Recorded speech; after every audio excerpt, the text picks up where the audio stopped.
ഒരു ഡിറ്റക്റ്റീവ് എന്ന നിലയിൽ ടോണി ഒരു പരാജയമാണ്, പക്ഷേ താൻ ശക്തമായി വിശ്വസിക്കുന്ന ഒരു കേസും അതിനു പറ്റിയ സമയവും വരുമ്പോൾ അയാൾ ഉണർന്നു പ്രവർത്തിക്കുമോ? ഇതാണ് ഈ സിനിമയുടെ മൊത്തത്തിലുള്ള കഥ. ദി പെറ്റ് ഡിറ്റക്റ്റീവ് നന്നായി തുടങ്ങുന്നുവെങ്കിലും രണ്ടാം പകുതിയിൽ കഥ അല്പം അയഞ്ഞുപോകുന്നു.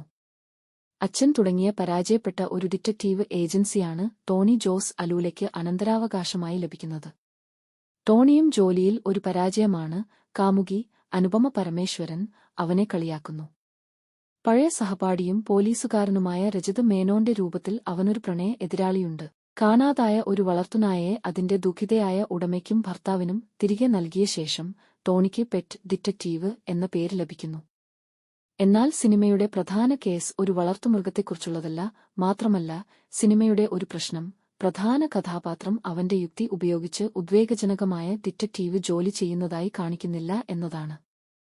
ഈ സിനിമയിലൂടെ അരങ്ങേറ്റം കുറിച്ച സംവിധായകനാണ് പ്രണീഷ് വിജയൻ. സംവിധായകന്റെ ചുമതലകൾക്ക് പുറമെ കഥയുടെയും തിരക്കഥയുടെയും സഹരചയിതാവായും അദ്ദേഹം പ്രവർത്തിച്ചു. ഒരു ക്ലാസിക് ഡിറ്റക്റ്റീവ് കഥയുടെ അംശങ്ങളെ സമകാലികമായ നർമ്മവും ശൈലിയുമായി സമന്വയിപ്പിച്ചുകൊണ്ട് കുഴഞ്ഞുമറിഞ്ഞതും രസകരവുമായ ഒരു കോമഡി ത്രില്ലർ ശൈലി അവതരിപ്പിക്കാൻ അദ്ദേഹം ശ്രമിച്ചു. ഷറഫുദ്ദീനും ഗോകുലം ഗോപാലനും രണ്ട് പ്രധാന ബാനറുകൾക്ക് കീഴിലാണ് ചിത്രം നിർമ്മിക്കപ്പെട്ടത്. ഇതിലൂടെ ചിത്രത്തിലെ പ്രധാന നടൻ തന്നെ നിർമ്മാതാവായും മാറി. ഷറഫുദ്ദീൻ ടോണി ജോസ് അലൂല എന്ന പ്രധാന കഥാപാത്രത്തെ അവതരിപ്പിച്ചതിനൊപ്പം ഷറഫുദ്ദീൻ പ്രൊഡക്ഷൻസ് എന്ന ബാനറിൽ അദ്ദേഹം നിർമ്മാതാവായി അരങ്ങേറ്റം കുറിച്ചു.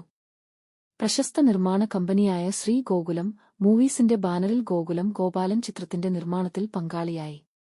സംവിധായകൻ പ്രണീഷ് വിജയനുമായി ചേർന്ന് തിരക്കഥ ഒരുക്കിയത് ജെ വിഷ്ണുവാണ്. കഥാപാത്രങ്ങളെയും സംഭാഷണങ്ങളെയും രൂപപ്പെടുത്തുന്നതിൽ അദ്ദേഹത്തിന് നിർണായക പങ്കുണ്ട്. ജെൻ സി സംസാര ശൈലിയും ട്രെൻഡി നർമ്മവും ഉപയോഗിച്ചുള്ള ഡയലോഗുകൾ ശ്രദ്ധിക്കപ്പെട്ടിരുന്നു.